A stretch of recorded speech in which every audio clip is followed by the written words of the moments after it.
என்கிட்ட நல்ல மைக்கோ இல்லை என்கிட்ட ஒரு நல்ல ஃபோனோ என்கிட்ட ஒரு நல்ல கேமராவோ இல்லை மைக்கோ எதுவுமே இல்லை. So video and audio quality பற்றி ப்ளீஸ் எதுவும் கண்டுக்காதீங்க. ஜிம்முக்கு இப்போ தான் போக ஸ்டார்ட் பண்ணுறீங்கன்னா நீங்களும் நான் பண்ண தப்பாக பண்ணாமல் இருக்கிறதுக்கு இந்த வீடியோவை ஃபுல்லாக பாருங்கள். இதில் உங்களுக்கு ஈஸியாக அண்டர்ஸ்டாண்ட் ஆகிற மாதிரி 3ஆக டிவைட் பண்ணி வச்சுருக்கேன். Lift, eat, sleep. இந்த 3 பேசிக்ஸையும் ஸ்கிப் பண்ணாமல் பாருங்கள். உங்களுக்கு ஒரு பேசிக் அண்டர்ஸ்டாண்டிங் வரும். லிஃப்ட், இன்னைக்கு தான் ஜிம்குள்ள என்ட்ரு ஆகிறீங்க. உள்ளே போன உடனே வேற லெவலில் ஒருத்தன் பாடி வச்சுட்டு ஒர்க் அவுட் பண்ணிட்டு இருக்கான். அவனை பார்த்த உடனே மோட்டிவேட் ஆகிட்டு உங்களுக்கும் நிறைய வெயிட் அடிக்கணும்னு தோணும். அதுதான் நீங்கள் பண்ணுற ஃபஸ்ட்டு தப்பே. அதை ஃபஸ்ட்டு பண்ணாதீங்க. போன உடனே உங்களால் எந்த வெயிட்டு தூக்க முடியுமோ அதை விட ஒரு வெயிட்டு கம்மியாகவே தூக்குங்க. ஒரு 2-3 நாளைக்கு ஃபர்ஸ்ட் ஒரு 1 or 2 வீக்ஸ்க்கு சர்க்யூட் எக்ஸசைஸ் பண்ணுங்க. சர்க்யூட் எக்ஸசைஸ்னா ஒன்றும் இல்லை, பைசெப்ஸ்க்கு ஒரு வேரியேஷன், ட்ரைசெப்ஸ்க்கு ஒரு வேரியேஷன், செஸ்ட்டுக்கு ஒன்று, ஷோல்டர்ஸ்க்கு ஒன்று, லெக்ஸுக்கு ஒன்று, எல்லாத்துக்கும் ஒரு வேரியேஷன் ஒரு நாள்லேயே போடுறது. ரொம்பலாம் ஸ்ட்ரெயின் பண்ணிட்டு போட வேணாம். ஹை வால்யூமில் மீடியம் இன்டென்சிட்டியோட பண்ணால் போதும். இதெல்லாம் பண்ணுறதுக்கு முன்னாடி ஒரு 10 to 15 minutes வார்ம் அப் பண்ணிக்கோங்க. வார்ம் அப் ரொம்பவே மேண்டட்டரி. வார்ம் அப் இல்லாமல் எக்ஸசைஸ் பண்ண ஸ்டார்ட் பண்ணால் மசில் இன்ஜரி ஆகிறதுக்கு நிறையவே வாய்ப்பு இருக்குது. ஸோ ஃபர்ஸ்ட் 1 or 2 வீக்ஸ்க்கு செம பாடி பெயின் இருக்கும். அதெல்லாம் நீங்கள் தாண்டி தான் போய் ஆகணும். லைக் பைசெப்ஸ்க்கு போடுவீங்க. பைசெப்ஸ் இந்த ஜாயிண்ட் இருக்குல்ல, இந்த ஜாயிண்ட்டை வந்து நீங்கள் ஃபுல்லாக இப்படி ஸ்ட்ரிச் பண்ண முடியாது, இவ்வளோ தூரம் தான் இருக்கும். ஸோ அந்த பெயின்லாம் உங்களுக்கு ரிலீஃப் ஆகி உங்கள் பாடி வந்து ஜிம்முக்கு அடாப்ட் ஆகிற வரையும் நீங்கள் அந்த சர்க்யூட் எக்ஸசைஸ் பண்ணுங்கள். அதுக்கப்புறம் மசில் ஸ்பிளிட் போகலாம். மசில் ஸ்பிளிட்னா நான் என்னென்னு சொல்கிறேன். மசில் ஸ்பிளிட்னா எதுவும் இல்லை, ஒரு குரூப் ஆஃப் மசிலை வந்து ட்ரெயின் பண்ணுறது தான் மசில் ஸ்பிளிட்டு.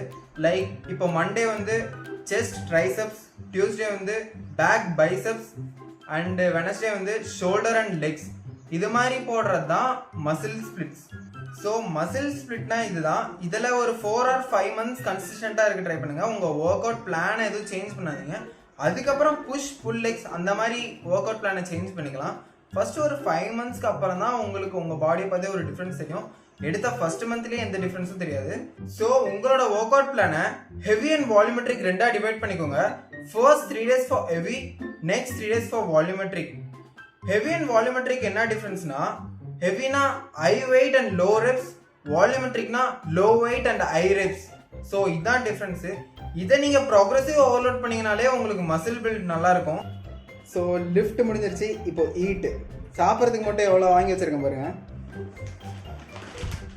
ஸோ ஜிம்முக்கு போகிறோம், நல்லா சாப்பிட்டு தூங்குறோம் அப்படின்னு மட்டும் இருக்காமல் உன்னோட பாடி வெயிட்க்கு ஏற்ற மாதிரி கால்குலேட் பண்ணி சாப்பிட்டு வாங்க. எப்படி கால்குலேட் பண்ணுறதுன்னு சொல்லி தரேன். கூகுளில் கேலரிஸ் கால்குலேட்டர்னு சர்ச் பண்ணிட்டு ஃபர்ஸ்ட் லிங்க்குள்ளே போயிட்டு உன்னோட ஹைட், வெயிட், நீ எத்தனை நாளைக்கு ஒர்க் அவுட் பண்ணணுன்ட்டு இன்புட் கொடுத்துட்டு கால்குலேட் கேலரிஸ்ன்னு கொடுத்தீங்கன்னா உன்னோட மெயின்டெனன்ஸ் கேலரிஸ் வந்து ஷோ ஆகும். அந்த மெயின்டெனன்ஸ் கேலரிஸ்லேருந்து 300 to 400 கேலரிஸ் கம்மியாக சாப்பிட்டீங்கன்னா உனக்கு வெயிட் லாஸ் ஆகும். 300 to 400 கேலரிஸ் அதிகமாக சாப்பிட்டீங்கன்னா உனக்கு வெயிட் கெயின் ஆகும். இவ்வளோதாங்க, சிம்பிள்.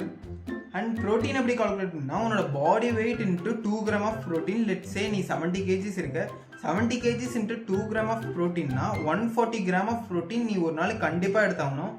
ப்ரோட்டீன் அண்ட் கேலரிஸ் மட்டும் கன்சிடர் பண்ணி சாப்பிடாம உன்னோட கார்ப்ஸ் அண்ட் ஃபைபரும் கன்சிடர் பண்ணிட்டீங்கன்னா உன்னோட டைஜஷன் அண்ட் ஓவரால் பெர்ஃபார்மன்ஸு வேற லெவலில் இருக்கும். இவ்வளோ நியூட்ரிஷன்ஸும் நீ எடுத்துக்கிட்டாதான் ஜிம்மில் போய் நீ பிரேக் பண்ண மசிலை பில்டு பண்ணுறதுக்கு ஹெல்ப்ஃபுல்லாக இருக்கும். இவங்களுக்கெல்லாம் மேலே எங்கள் தலைவன் ஒருத்தர் இருக்கான், அவன் தான் ஸ்லீப். இவன் தான் இந்த கோழி தூக்கம்லாம் தூங்கக்கூடாது. நல்லா ஒரு பூனை மாதிரி மினிமம் 7 to 8 hours ஆச்சு நல்லா தூங்கணும். அப்போ தான் நீ சாப்பிட்ட நியூட்ரிஷன்ஸ் நீ ஜிம்மில் பிரேக் பண்ண மசிலை ரிப்பேர் பண்ணுறதுக்கு ஹெல்ப்ஃபுல்லாக இருக்கும். ஸோ இந்த 3த்தையும் கன்சிடர் பண்ணி இதில் நீ கன்சிஸ்டண்ட்டாக இருந்தால் தான் உன்னால் மசில் பில்டு பண்ண முடியும். இந்த மாதிரி யூஸ்ஃபுல்லான கண்டென்ட் பார்க்கணும்னா மறக்காமல் சப்ஸ்கிரைப் பண்ணிக்கோங்க. பை.